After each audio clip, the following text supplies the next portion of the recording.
Florie Liser is the president of the Corporate Council on Africa, joining us here at the U.S. Africa Business Summit 2025. It's wonderful to be with you. Well, thank you for having me, and thank you for being a media partner of CCA and being here at our 17th U.S. Africa Business Summit. This has really been an incredible experience to see all of the leaders here and people doing wonderful things to make business happen and the growth of this nation and our nation as well. Let's talk about what makes this event so important. Well, you know, there is probably no other business association based in the U.S. that is exclusively focused on U.S. Africa business and trade and investment. And CCA has been doing this now for over 3 decades. And we're delighted to do every year an annual summit, bringing together U.S. and African heads of state, top officials from the U.S. government, and CEOs and senior executives from U.S. and African companies.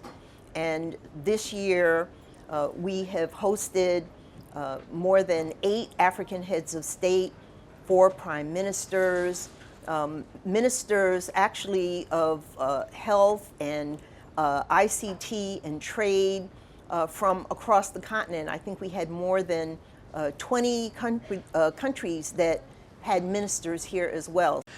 We need to talk about business because that's what this is all about. Last year, doing over $1.3 billion in business deals that happened here at the summit alone, Yes. with more than the highest attendance that you've had in recent years happening this year. Yes. Let's talk about the hopes of how much business will be done here and how important that cross-border, those success stories are. Right. Well, I think one of the things that we know is that there is strong support for the development of the cross-border project called the Lobito Corridor, which links Angola to the Democratic Republic of the Congo and Zambia. And it is about rail, it is about ports, it's about transforming agriculture that is near the port, and it's an entire ecosystem. And so there is a lot of investment that is already going into the Lobito Corridor development. Some of the deals signed at our summit last year supported that. There will be more deals that are signed this year that are also related to the Lobito Corridor. But let me just say that's just one region, Southern Africa, and that serves as a model for the kinds of projects that companies here at the summit are supporting all across the continent. There's similar ones in West Africa and Southern Africa, East Africa as well. Why is this a must-visit event for global leaders? Well, it's the only major event bringing together U.S. and African leaders, both on the government side and the private sector side, and we do it every year. We know that the U.S. government will be hosting African leaders probably later this year, as they did in 2022 in the previous administration. But in terms of a focus on our economic relationship with Africa, this is a premier event. And that's why I think we have a turnout like we do, 2,700 people at this one. I think we had 2,200 last year in Dallas.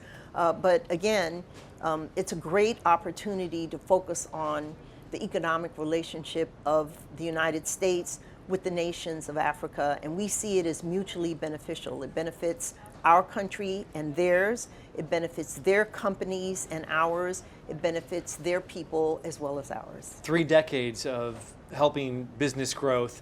Talk about what's next for CCA and how businesses that are looking to invest right now can become part of CCA. Well, first of all, we're a member-based organization, so we welcome having members. We have members that are from the continent, companies here in Angola, in Cote d'Ivoire, Senegal, Zambia, South Africa, and of course our U.S. members as well in all the key sectors, energy, agribusiness, ICT and digital, health, finance.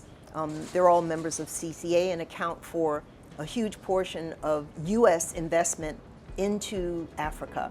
Florie Liser, thank you so much for your time. Congratulations on all the success and much more. We can't wait to see you again next year. Thank you. Thanks for having me. Great to be with you.